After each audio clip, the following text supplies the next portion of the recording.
আউযুবিল্লাহি মিনাশ শাইতানির রাজিম বিসমিল্লাহির রহমানির রহিম। আমি মহান আল্লাহ রব্বুল আলামিনের নামে শুরু করলাম। আসসালামু আলাইকুম রহমতুল্লাহি ওয়া বারাকাতুহু। শুধু আবার আমি আসছি একটা ভিডিও নিয়ে।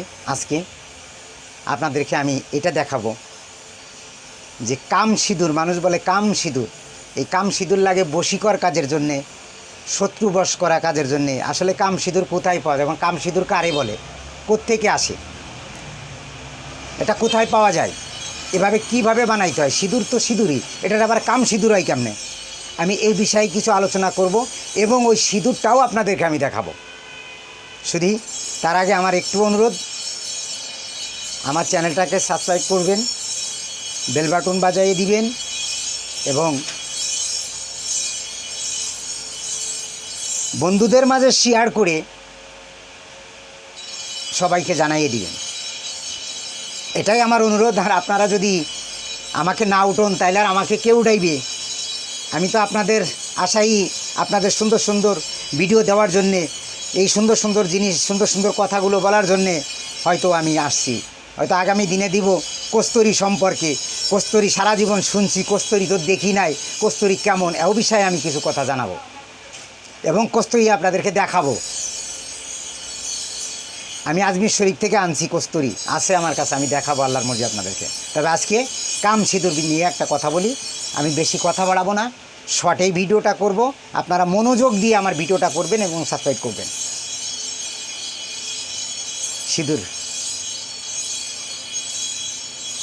এই দেখেন সিঁদুরের কৌটা, এটা সিঁদুরের কৌটা, এর মধ্যে সিঁদুর আছে, এর মধ্যে সিঁদুর আছে, সিঁদুরের কৌটা এটা। এই সিঁদুর কিভাবে উদ্ধার করতে হয়? অমাবস্যে কিংবা পূর্ণিমার রাত্রে 12টার পরে হিন্দুদের চিতাখোলা, যেটাকে বলে শ্মশান ঘাট, এই শ্মশান ঘাটে যেতে হয় এবং আগে থেকে দেখে রাখতে হয় যে হিন্দুদের আই বড় মেয়ে, যে মেয়েটা মারা গেছে, ওই মেয়েটার মাথার কাছে এই সিঁদুরির কোটো এবং তার চিরুনি, তার অনেক ব্যবহারের জিনিস ওরা ফালাই দেয়, ওই জায়গায় পড়ে থাকে। ঠিক রাত 12টার পরে একা একা কোমরের মধ্যে একটা কাইতেনও থাকবে না, কাছে কোনো সুতোর বস্ত্র থাকবে না, উলঙ্গ হয়ে শ্মশান ঘাটে যায়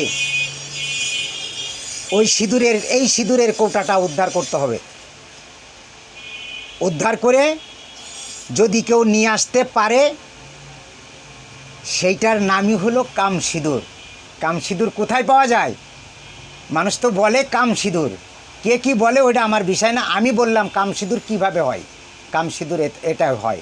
আর এই সিঁদুর দিয়ে কি কি কাজ করা যায়? অনেক কাজ করা যায়। বিশেষ করে মানুষ বশীকরের জন্যে এই সিঁদুরের দরকার লাগে, স্বামী স্ত্রী মিলনের জন্যে লাগে, শত্রুকে বশ করার জন্যে লাগে। এই ধরনের কাজে লাগে, আরও অনেক কাজে লাগে। যে কবিরাজ কোন কাজ কীভাবে করে তারাই জানে, সেটাই জানে। আমি যেটা জানলাম ওইটাই জানি। তবে এটা আমার এখানে পাওয়া যায়। যদি আপনারা মনে করেন যে বিশ্বাস আসে যে ঠিক আছে আমার দরকার কাম সিঁদুর, তাহলে কবিরাজ ঘরে যাই, যদি আসেন তাহলে পাবেন। আমি কামের সিঁদুরের কথা বললাম, সিঁদুরের কাজের কথা বললাম, কোথায় পাওয়া যায় তাও বললাম। তবে আমার সামনে আরও ভিডিও পাওয়ার জন্য, সুন্দর সুন্দর ভিডিওর জন্য আপনারা আমার চ্যানেলটা অবশ্যই সাবস্ক্রাইব করবেন এবং বেল বাটন বাজিয়ে দিবেন এবং বন্ধুদের মাঝে শেয়ার করে দিবেন। শুধু সামনে আবার আরও ভালো ভিডিও দিব, ঔষধি গাছ সম্পর্কে দিব। তবে আমি দীর্ঘ সময়, একটা বিশ্বাস আপনাদের রাখতে হবে যে আমি দীর্ঘ সময় এবং অনেকবার কামরুকামুখাতে আমি গেছি এবং আমি আমার অনেক অভিজ্ঞতার গাছগাছালি আছে। আমি এই বিষয়গুলো সব আপনাদেরকে একটা একটা ভিডিওর মধ্যে দিব। তবে এটা একটা আশ্চর্য কথা আপনারা শুনলেন, এটাই আমি এখান থেকে শেষ করি। শুধু আগামী আবার ভিডিওয় দেখা হবে। আসসালামু আলাইকুম ওয়া রাহমাতুল্লাহি ওয়া বারাকাতুহু।